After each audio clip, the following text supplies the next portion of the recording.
guys to another episode of the show On the Shelf. I'm your host. We're here talking about Days Gone, the PlayStation 4 exclusive that came out April 26th, a little over a week ago. So let's go ahead and get right into the action. First, let's talk about the studio that helmed this project. Bin Studios, founded in 1993, actually in the state of Oregon, is another studio under the umbrella of Sony, and actually well known for the Siphon Filter franchise in the late 90s and early 2000s. With about 100 to 150 people, somewhere in that range. I've seen some places say about 130 employees or so. They've been working on Days Gone now for about 4 years or so. They haven't actually done a project of this magnitude or one of their own original creation since 2007 with the last Siphon Filter game. Being helmed to go ahead and make a handful of spin-off games for Resistance and Uncharted, other Sony projects, Days Gone is the first time that Bin Studios has been able to really kind of stretch its wings a little bit and work on something that was an original OP of theirs. Days Gone has been in development since about January of 2015. We've seen it in a couple E3s now. I think they showed it off in 2016, they showed it off in 2017. I think they really even showed it off even in 2018 as well. And they showed it in the last 3 years. And we know it's been in development for a while. It even got pushed back at least once that I know of. It might have been twice. And the question really is it any good? A lot of critics right now have been kind of hard on the game. I mean, I've seen review scores that are 6s and below. I've seen, a lot of averages be about 6.5, 7s. And quite frankly, I'm not sure where some of the hate is coming from. They talk about it being repetitive. They talk about it being this or that. I've even seen some people dock points because the main character is just some white guy. It's funny how with this game in particular, criticisms that come in with it are actually things that were praised or were considered positives in other franchises, such as even Horizon Zero Dawn, Spider-Man, or The Witcher 3. The very thing that I feel like this game does really well is knock down certain level constraints that most open world games tend to have, where they make you, even though they're open world, they don't tend to be open world until, many levels and many hours into the main story later, once you get to, a particular place where you're high enough level to go anywhere on the map. Here in this game, one of the best features that it actually has is the fact that you can actually roam around and do whatever you want in any order that you want. And should be praised, and instead is actually pointed out as being something that makes the game bad, according to a lot of game outlets. I'm not entirely sure what game these people are playing, or even if they even enjoy games as a whole. Now, before I get flack for that, my point being is the game that I played nowhere reminisces of... The game that I played is in no way, shape, or form the game that they are describing. It seems like they missed a lot of points and details. And as a person who has put 60, 70 hours and 100% completed the game, I can tell you that I don't usually get platinums on anything. I've got maybe like 7 or 8 100% complete games on Xbox, and Xbox, as with Xbox 360 and Xbox One combined. And I've got like 3. I could have a 4th if I'd stop being a lazy asshole, but I've got 4 total or I should say 3 total. I've got 3 total with platinum trophies. One of them now being this game. So in no way, shape, or form can I sit there and understand where some of this hate is coming from. Complaints about the open world being repetitive, this and that, are the way that most games that are open world tend to be. It depends on how they hide that repetitiveness behind stuff that feels worthy of your time. Stuff like that is obviously very, reminiscent of like The Division 2. The Division 2 has a very repetitive grind that I actually need to get back to at some point here very soon. It has a very repetitive grind. However, it masks it by rewarding you around every corner. Days Gone does the same thing. But before we get into that, let's break it down in what I saw, what I played, what I enjoyed, and what I feel like could be improved moving forward. So first off, it's the story. A lot of people have complained about, this angry character who has no emotion. I'm not sure how you can be angry and have no emotion, but that's a wash, I guess. And talk about how he doesn't have any deep character dives, and he doesn't have any characterization, and yada yada yada. I have played the entire story. I've seen the secret ending. I've played everything. I've done all the side stuff. There's a lot of characterization for Deacon St. John. Now, don't get me wrong, there could always be a little bit more. But there is an overall arc for his character, and there is a ton of characterization. You learn a lot about this character. And while I'm not going to spoil a ton of story details, the reality is you don't learn much about him or really his motivations for the first 5 to 10 hours. It's a very slow burn.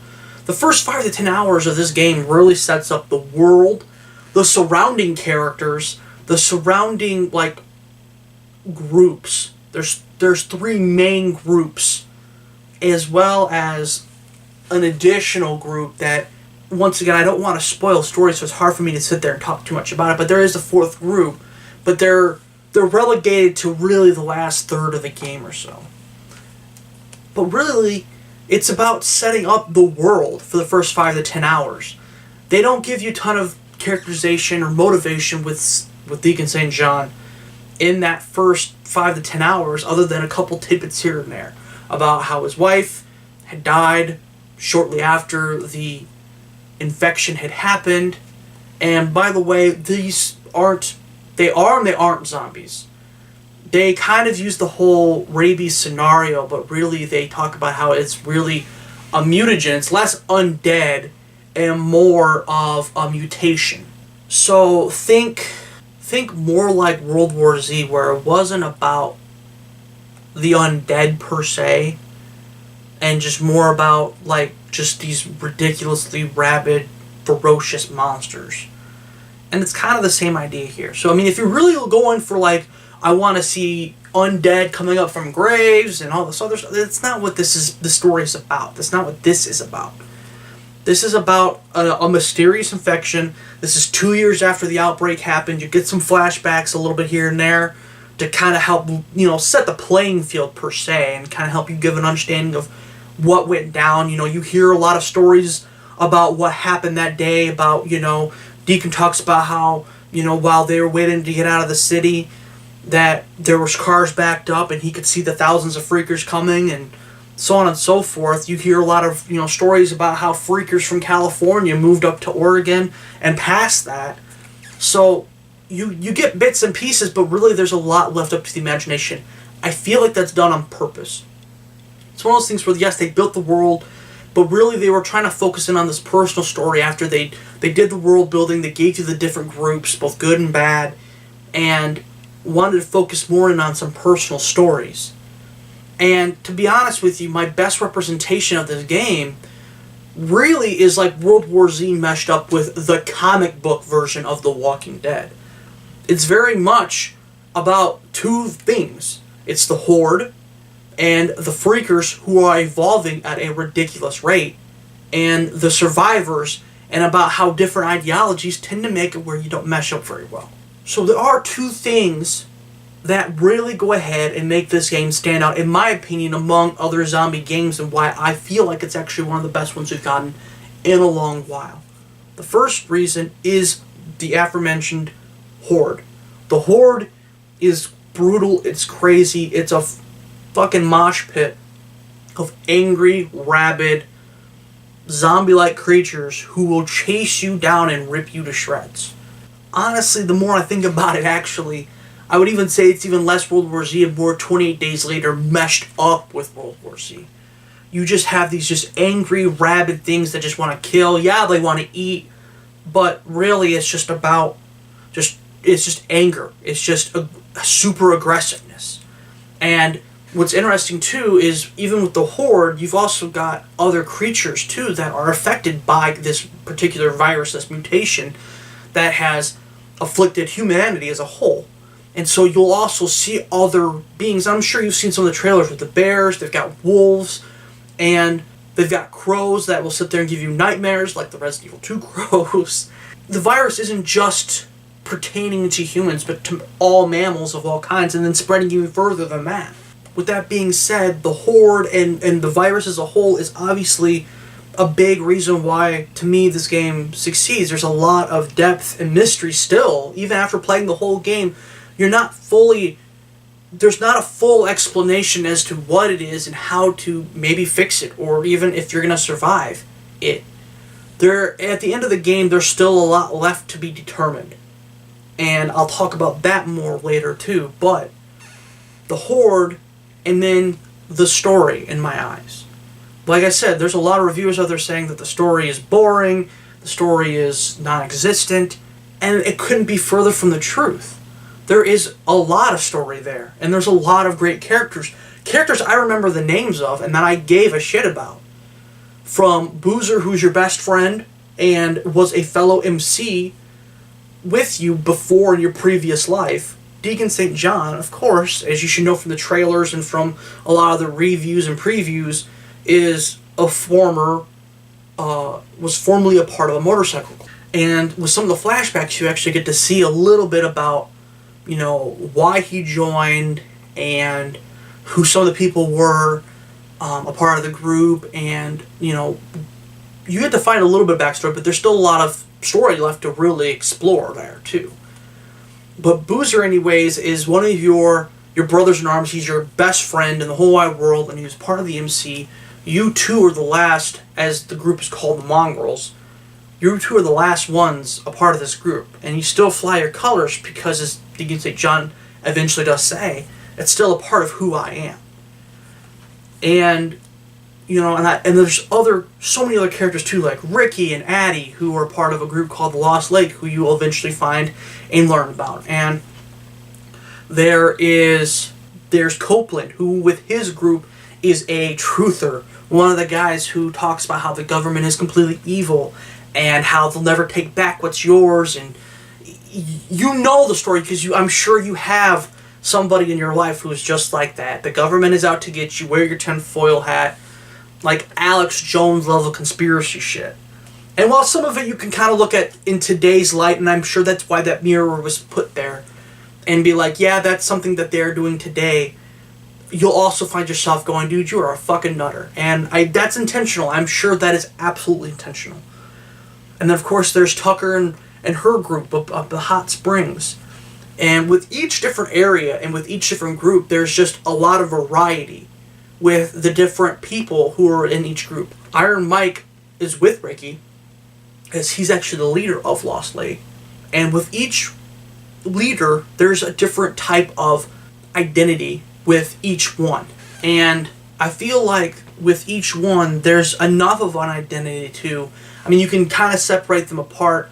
They don't always see eye to eye, but really, they all fairly get along. And these are your people that you're going to go to that are going to need help with problems that arise in their individual camps.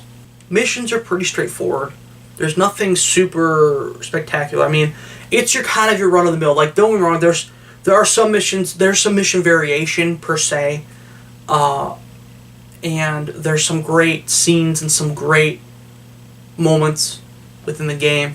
There are some moments too that actually stick up in mind. Like I said, though, I don't want to sit there and spoil it. I don't want to talk too much about it. But really, I feel like it is the writing and the story that pushed me forward. I wanted to know what was going to happen next in each person's life.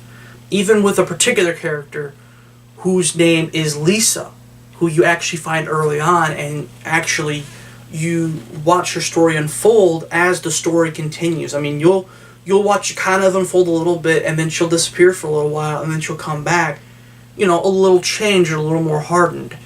And you feel for Lisa, and you feel for a lot of the other characters that you're surrounded around, the ones that you, like I said, you do remember and that you interact with a lot. And so, like I said, that's where I don't understand where the whole, it doesn't exist or it's not very good. I felt pretty compelled with it. And while, yes, there are instances that could have been deeper and instances that it could have even been better, sure. The reality is as a starting game, and as a starting game to an open world, I don't know if Ben Studio wants to make a franchise out of this. I don't know if they want to make a second game. I don't know what they want to do going forward. But to be honest with you, the groundwork is all there for them to tell even better stories. And that's kind of the point. I'm not seeing quite this much hate for an opening game in my eyes. I mean, I guess how I see it is I felt like the writing and the stories and the characters were good. And to be honest with you, for me they were so good, I want to see more. I want to see more growth from my characters. I want to see more story from them. The one big thing though, like I said before earlier, a thing that really drives this game forward is the Horde. You know, where like I said, I believe the story and the writing are top, are pretty good. I won't say top tier, but they're pretty high shelf in my eyes. The world design, I feel like it's really high shelf too. It's just a level or two low of being top tier. And a lot of that has got to do with the Horde. Some of them being 20 to 30 freakers at once. And some of them, the bigger in-game ones, are like 300 deep. And the trailers and the demos that they had at the E3s where you're running through the sawmill and you're knocking shit down, you're just trying to get them off you and you're just throwing Molotovs and you're just gunning into the Horde, that's there. That exists. And those moments are intense. And honestly, there's some great videos on Reddit and on YouTube of people doing these and trying to recreate some of those scenes. And they almost completely 100% recreate them, and it's intense. Climbing up buildings and watching them just slam up against the building and climbing over each other to get to you is adrenaline pumping, especially when the music's pumping in the background. The world is designed for you to have little crawl spaces and tight areas to get away as best as you can, but it's never enough because the Horde is so demanding. They'll just climb over any obstacle in their way. They'll climb over each other just to get to you. And it's really cool. It's really interesting how they kind of design this playground. I mean, all of Oregon is basically kind of your playground in a sense that whether it's, it's the back alleyways of a little town, or it's, the inner workings of a building, or it's, there's a particular Horde that you have to take out, like I said before, in the sawmill, where there's all these little crawl spaces and you can climb on top of the roofs. It's all designed for you to just try to get away and for you to try and utilize strategy to the best of your ability. I mean, it's hard to sit there and think strategy when you're scared of your fucking mind from this Horde. It's just like a tidal wave coming at you. Weapons in combat are interesting. I'll admit that there are far more weapons here than I thought there were going to be. There's probably about 30 or so different weapons, give or take. I mean, I'll admit I didn't get a full count or a full number on all of the weapons available. There's a handful of them that you can get multiple copies of, but they're different tiers. See, with each weapon, there's about 5 different tiers of the type of weapon you can get. 1 being a poor condition weapon, and 5 being what they call special forces condition. When you get a level 5 gun, it does more damage, it has more bullets, it's got better handling, it's a much more polished death machine.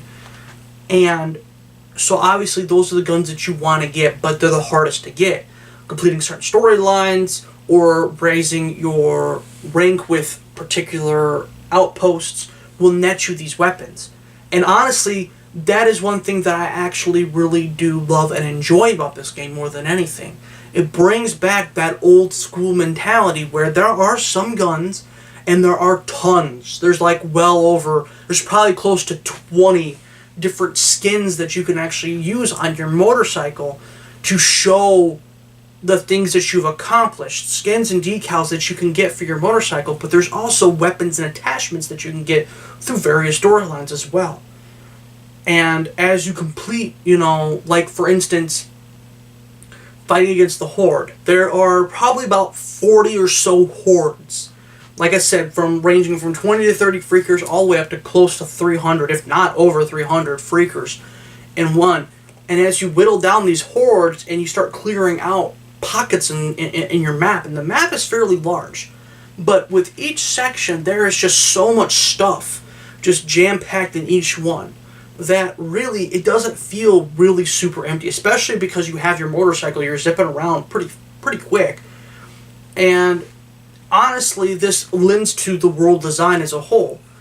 And it feels like I said, there's always stuff around every corner, whether it's an opposing faction, or it's a horde of enemies, or it's some kind of mini boss, whether it's a freaker bear, which they call a rager in here, or the beefed up like Titan, like they're like Hulks. And it's actually, they've got a backstory. If you can find the mini tape that actually talks about it, it's actually kind of funny, and I actually had a little giggle about it. And with all of that tied together, of course, there's collectibles throughout the world, whether it's like stones that will sit there and have like little stories and stuff like that written on them that you can look into in your menu, or collectibles that you can find that are personal items of other characters so you can learn more history about them. And there's a ton of stuff to do, and there's stuff around every corner. Another particular positive is actually the motorcycles in this game. You'll have your own, of course, and you'll be able to customize it with certain skins and customizable, parts and pieces, different headlights, different, handlebars, all kinds of stuff. But a lot of it also goes ahead and has a lot of functionality too, whether it gives you more durability, or more fuel for the tank, or whatever the case is. And there's a ton of stuff to unlock as time and as the game progresses, whether it's through story bits or in raising your rank up with certain outposts. Not every outpost has parts for your bike. Sometimes they just will supply repairs and gasoline.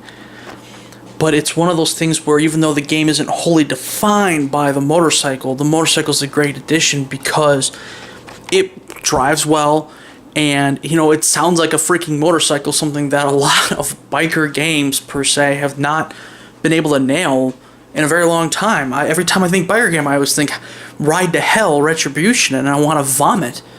So for the first time, we actually have a biker game that actually, has legitimate bike sounds, and has legitimate customization for your bike that isn't absolutely trash. However, with all of this great stuff, yes, there are some bugs and there are some technical issues. I did tweet about it the other day. It was really strange. Just right when I first started playing the game, I was probably about 2 or 3 hours in, and I got jumped by some guys on their bikes, and I took them out, and I think I jumped on one of their bikes, is what I did. And I started driving down the road, and as I started driving down the road, I fell through the map. And while I fell through the map, I was about ready to restart the game, and all of a sudden I popped back up on the street, but without the bike. And I was crouched down. It was really weird. I was like, okay. So I ran all the way back to where my bike was. It wasn't too far. It was probably like 200-300 feet, meters, whatever you want to call it. And I ran back to my bike, and I jumped on there, and I tried to jump on there. I couldn't. I was holding down square, and for whatever reason, I could not get on the bike, and for whatever reason, I could not pull out any weapons. So I was getting frustrated, so I said, screw it. I tried to go to a previous save. Still the same thing. Didn't matter. I couldn't sit there and do anything. Couldn't switch guns. I couldn't get on my bike. Nothing. So then I restarted, did a brand new game. Same thing. Couldn't get on my bike. Couldn't pull out my weapons. It wasn't until I did a hard restart that eventually the problem went away, and I never dealt with it again. I never jumped on anybody else's bike ever again. Even though that option's there, I'm not sure why that option's there if really you're only allowed your bike and your bike only. It's kind of weird. And then the only other bug that I had, it happened to me twice, and it's weird. It's like whenever I had like a long session, because there was a few nights I played 8 to 10 hours. After playing for so long, the audio and what's going on screen, they're not matched up. They're completely out of sync. And it wasn't until I did a hard restart, closed out the game and everything, and booted it right back up, that it fixed it. It never fixes itself. Doesn't auto sync back up. Doesn't do anything. It's completely out of whack. You just see somebody, and then the words come before or after. I can't remember now which, but it was like it was way off. It wasn't even close, and it just randomly started doing it. So, and it, like I said, it did it to me twice, closer to the end of my long sessions. When I got to about that 8, 9, 10 hour mark, that's when it started doing it. I'm not sure why. Other small technical issues do come in the form of there's a little bit of stuttering, frame rate drops. In the early parts of the game, and I'd say actually for the first 2/3 of the game, it's really not that bad. I didn't really have that, especially with the hordes coming at you, which is really impressive that it all stays pretty stable for the most part. However, when you get to that last third of the game, it kind of stirs a little bit because it's almost like the game is trying to always play catch up. Because as you're progressing through different areas, or you're fast traveling, or doing certain things, it has so many things it has to remember and to spawn in and to spawn out and do all this other stuff that it seems like it's just having a hard time catching up. I don't know if that's true or not. I don't want to sit there and say anything false, but to me that's what it almost seems like. Because it wasn't until I started getting more enemy types and variations and unlocking different groups and doing different things that's when it started to have more slowdown and a lot more of a slower rate. Now, it could also be just the fact too that while they tried their best to make sure that everything was as polished as could be, maybe they weren't able to polish that as much as they wanted to. Hopefully with patches, which they've been rolling out since it got released a little over a week ago, they'll be able to keep smoothing it out and make it, as smooth as possible. Other than that, I didn't really have any. I had one hard crash, but literally it was at the end of the game after everything was really done, and it was really weird. It was such a hard crash that it even let me send a report to Sony. So it was a really strange hard crash. But other than that, I didn't have any real hard crashes. I didn't have any game absolute breaking bugs. I didn't have anything too bad. There's a few funny things here and there, but like I said, that just comes with a little bit more polish that I'd actually like to see going forward, especially if we get either DLC or another game. I would love to see even more polish and to see you guys, because honestly, more than anything, I can see that with this game, Ben Studios has put a ton of love, sweat, blood, and tears into this game. And like I said, playing through it and having as much fun as I did with this game, enjoying the characters and the environments, the horde, the mini bosses, there's a different variation of enemies. I mean, it's not just the freakers, there's also the newts, which they've showed off in previous E3s. There's other really dangerous ones too that, come in like the Berserker or whatever he's called. I can't remember now off the top of my head. I just played the game 2 hours ago. And of course the Screamers. There's also another one that I'll admit I didn't know about. I knew about the Screamers, and I figured there'd be something like the Berserker, but there is one other type too that I'll admit I didn't know about, and I'm not gonna lie, that one's the most annoying one when that one spawns in. But sometimes it's funny how it winds up helping you out. It's another part actually to go into the world design bin. I actually enjoy the fact that really, more than anything, the world feels alive. And that's why I don't understand this whole it's boring and it's repetitive bullshit. Because it's not just about utilizing the tools that you have, like setting up remote explosives or, knocking shit down to slow down the hordes. You can also sit there and utilize the world around you. Other variations and types of freakers fight one another. They're not all friendly with each other. Sometimes you can get other animals like bears and mountain lions to sit there and come in and start swatting at shit. It's all about how you utilize the world around you. But you gotta be careful because sometimes it'll come and bite you in the ass, and those very things will attack you instead. It's all about being smart. Hell, there was one time where I had a group of guys, and they were so, close together that I really couldn't sit there and pick them off very easily, and I didn't really want to get into a big fight with them because it was a camp of 18 people. So instead, I knew there was a horde nearby. I used an attractor and led them to them and let them wipe them out completely. And it's that feeling of a real world. I mean, you'll drive around on your bike and see, hordes attacking deer that are just, jumping through the forest, or attacking a bear, or attacking a mountain lion, or attacking a group of bandits. The world feels alive. And that is awesome. I love that feeling of I don't know what I'm going to see when I go around the next corner. It's not scripted. It's really just random as hell. And once again, that goes back to the whole world design premise of how well they just did with the design of this place. Oregon is gorgeous. The lighting, the effects. Another thing I didn't touch on either there's great weather effects, whether it's snow or rain, or even fog. There'll be a thick blanket of fog. You can't see shit, but you can hear the freaker screaming in the distance. Is both intense and fun. The weather systems are random. You'll hear thunderstorms start to roll in, and suddenly it's raining and pouring, and you can't see much in front of you. But you can use it as your advantage, because you can use it to either get away from particular enemies, or you can use it to take down your enemies. There's just so much about this game that I can sit there and talk about and brag about, and that's why I just don't understand the hate. Because there's a few technical issues, or because a character doesn't open up right away. Like I said, I don't know what game they were playing. It feels like they played the first few hours, got tired of it, and just tossed it down. Which, I mean, if that's what you did, that's fine, but then I don't know why you're reviewing it. Because there's a lot of pieces and parts that, even with all the different reviews I read, completely missed out on and didn't even talk about, didn't touch on. So, for Ben Studios' new IP, Days Gone, I'm going to give the PS4 exclusive an 8 out of 10. And I'm even going to slap on my seal of approval. I do believe it belongs on your shelf. If you have a PlayStation 4, if you're a fan of World War Z, or 28 Days Later, or you really like decent, good, open world games, I feel like this is one of them. The same people, in my eyes, that went ahead and gave Assassin's Creed Odyssey a 9 out of 10, even though that game was bad in my eyes, gave this game a 6 out of 10 or a 5 out of 10, and to me that's disingenuous. Either you really aren't playing this game all the way through, or you're really not trying to do anything different. There's so much variety in this game.